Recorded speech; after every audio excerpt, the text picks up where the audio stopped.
मिट्टी से जुड़ी मेहनत, खेतों में बीतता जीवन।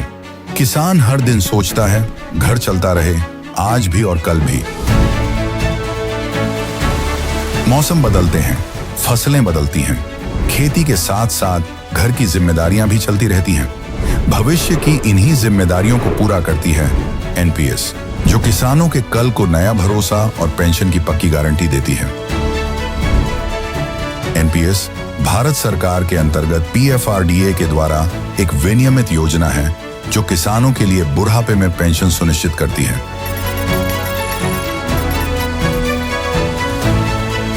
एनपीएस खाता खोलने के लिए अपने नजदीकी सीएससी से संपर्क करें या 1800-110708 पर कॉल करें। पेंशन की पक्की गारंटी के लिए एनपीएस जरूरी है। आखाती देशातल्या युद्धानं जग धुमसतंय। अमेरिका विरुद्ध इराणचा संघर्ष थांबायचं नाव घेत नाहीये।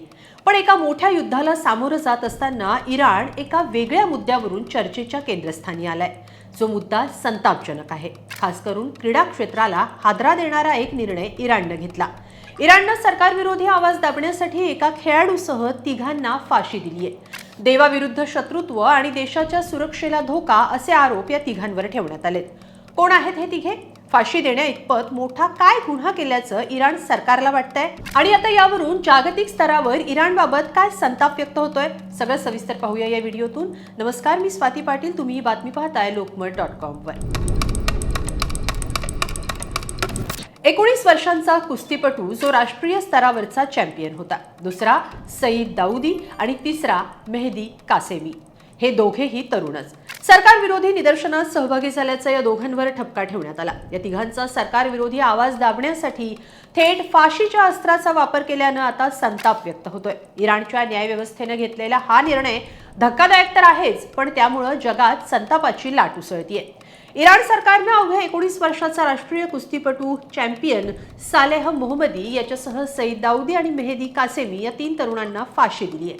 देवाविरुद्ध शत्रुत्व आणि देशाच्या सुरक्षेला धोका निर्माण केल्याच्या आरोपाखाली ही कारवाई केली आहे। यामुळे इराणमधली अंतर्गत परिस्थिती आणि मानवाधिकारांच्या उल्लंघनाचा मुद्दा पुन्हा एकदा जागतिक स्तरावर चर्चेत आलाय।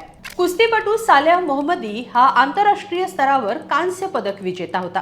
सईद दाऊदी आणि मेहदी कासेमी या दोघांवरही निदर्शनांमध्ये सहभाग घेतल्याचा आणि सार्वजनिक मालमत्तेचं नुकसान केल्याचा ठपका इराण सरकारनं ठेवला। अमेरिका विरुद्ध इराणचं युद्ध थांबावं यासाठी लोक निदर्शनं करतायत। अशाच एका निदर्शनामध्ये सहभाग घेतल्याचा आरोप राष्ट्रीय कुस्तीपटू असलेल्या सालेह मोहम्मदीवर करण्यात आला। सरकार विरोधी निदर्शनांमध्ये सहभाग घेतल्याच्या एका आरोपाखाली सालेहला आधी पोलिसांनी अटक केली, मग इराणच्या न्यायालयीन यंत्रणेनं त्याच्यावर सशस्त्र बंडखोरी आणि शांतता भंग केल्याचे आरोप लावले आणि त्याला थेट फाशीची शिक्षा सुनावली। सालेहच्या कुटुंबियांनी आणि आंतरराष्ट्रीय संघटनांनी ही शिक्षा रद्द करण्याची विनंती केली होती, पण इराण सरकारनं ती फेटाळून लावली आणि अवघ्या 19 वर्षाच्या सालेहला गुरुवारी पहाटे फासावर लटकवण्यात आलं। धक्कादायक बाब म्हणजे इराण सरकारनं दिलेली ही पहिलीच फाशीची शिक्षा नाहीये। याआधीही इराणच्या क्रूर न्यायव्यवस्थेनं अशाच एका कुस्तीपटूचा बळी दिला होता। इराणनं नवद अफकारी सारख्या नामांकित कुस्तीपटूला अशाच प्रकारे फाशी दिली होती। आता सालेह मोहम्मदीच्या निमित्तानं इराणनं आणखी एका कुस्तीपटूला फाशीसारखी क्रूर शिक्षा दिली आहे। तर सालेह व्यतिरिक्त सईद दाऊदी आणि मेहदी कासेमी या तरुणांनाही फाशीची शिक्षा देण्यात आली आहे। सरकार विरोधी निदर्शनं करणं हाच या दोघांचाही गुन्हा ठरवण्यात आलाय। मिळालेल्या माहितीनुसार या तिघांनाही त्यांचे वकील निवडण्याची किंवा स्वतःची बाजू मांडण्याची योग्य संधी देण्यात आली नव्हती। इराणच्या रेव्होल्युशनरी कोर्टानं अत्यंत गोपनीय पद्धतीनं हा खटला चालवला आणि त्यांना मृत्यूदंडाची शिक्षा सुनावली। आता इराणच्या या क्रूरतेविरुद्ध जागतिक पातळीवर संताप व्यक्त होतोय। मानवाधिकार संघटना इराण ह्युमन राईट्सनं या फाशीचा तीव्र निषेध केलाय। या संघटनेनं इराण सरकारचा हा न्याय नसून हत्या असल्याची टीका केली आहे। दरम्यान इराणमध्ये सध्या सुरू असलेल्या अंतर्गत संघर्षात तरुणांना अशा प्रकारे फाशी देऊन जनतेमध्ये भीती निर्माण करण्याचा प्रयत्न सरकार करतंय असं तज्ज्ञांचं मत आहे। पण 3 होतकरू तरुणांना फाशीची शिक्षा दिल्यानं इराणच्या क्रूर न्यायव्यवस्थेबद्दल पुन्हा एकदा प्रश्नचिन्ह उपस्थित झालंय। या सगळ्या घटनेबद्दल तुमचं काय मत आहे? कमेंटमध्ये नक्की लिहा आणि लोकमत.com ला सबस्क्राइब करा। धन्यवाद।